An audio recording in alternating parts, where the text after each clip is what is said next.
In 8 minutes. Right now we are working to learn more about multiple arrests from UT police last night following a vigil on campus. 11 people were taken into custody, including 3 students and 8 people not affiliated with UT. Students and others held the vigil in front of the law school on campus. UT tells us that protesters were arrested for staying on site too long. This happened at the same time as torch night for graduates just a short distance away. This video was shot shortly after those arrests. Again, 11 people were taken into custody. Only 3 of them were students. We'll let you know when we learn more about this. And this morning, Knoxville City Council set to meet with Mayor India Kincannon. Her new budget on the top of the agenda. That meeting starts in about an hour at the City County building. Kincannon's $461 million proposal for the city's budget has already been approved once. She's asked for a $28 million increase in the budget, saying it's going to keep property taxes at the lowest they've been since 1974. This meeting is going to last all day. They'll review what the budget means for different Knoxville departments.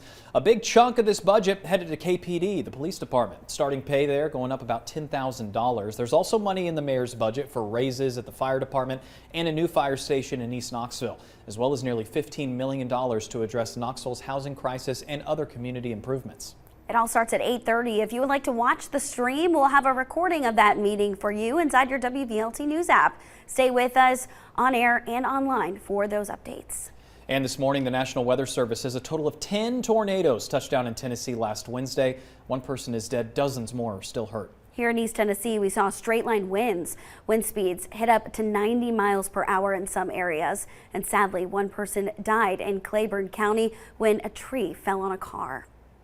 Well, women have a new way to check for cervical cancer. The traditional pelvic exam uses a speculum, which some females find uncomfortable. But now the FDA says self-collected samples can now be screened at a doctor's office or urgent care facility.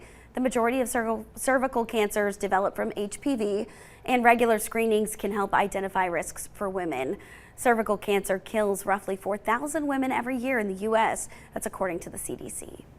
State officials have extended the deadline to apply for the Tennessee Promise program. Applications were originally due yesterday, but several students and families have run into technical problems with the new FAFSA forms.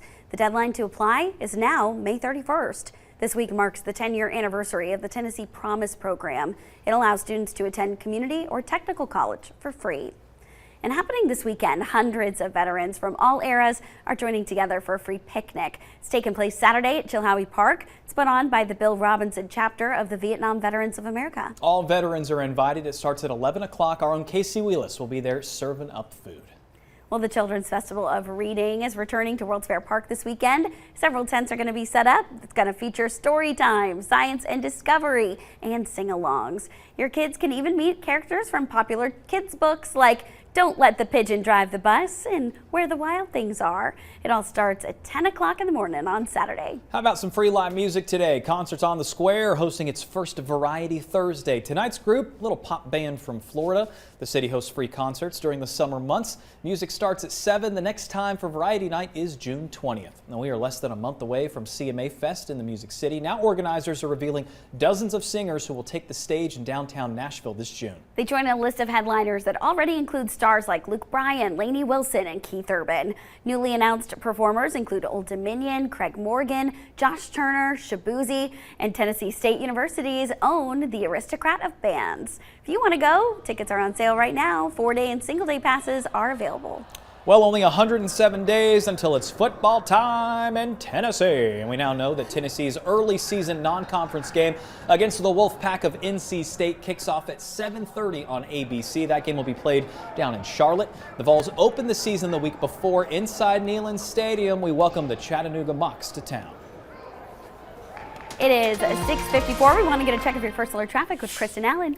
Good morning. We're already seeing those delays out on I-75 this morning. This is in Anderson County from Rocky Top down to Clinton. You're going to see those delays going over the Clinch River Bridge because of ongoing road work going on out there. We've been telling you about this all week, but really want to stress planning ahead for this because it could really slow you down if you've got somewhere to be and you're traveling south, especially this morning.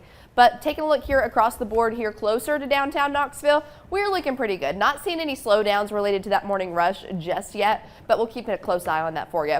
Let's get a look at those drive times. 40 east, Pellissippi to downtown, taking you 11 minutes this morning. Alcoa Highway north up to speed and on time, but 75 south really slowing down. Norris Freeway to 640, only moving about 52 miles an hour.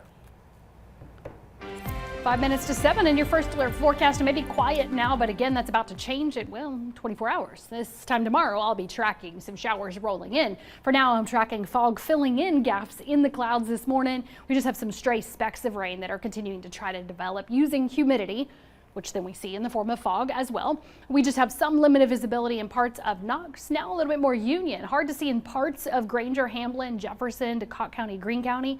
Basically 40-81 split, a little foggier, hazy in parts of our area, and then a little more fog in the western half of the plateau. Temperatures still hanging out in the upper 50s to low 60s between clouds and fog. It just slows down our cooling, but we'll boot all that out of here and share sunshine as the day goes on, which will heat us up. We'll be around 67 at 10, 74 at 2, high today 81 with a lot more afternoon sunshine.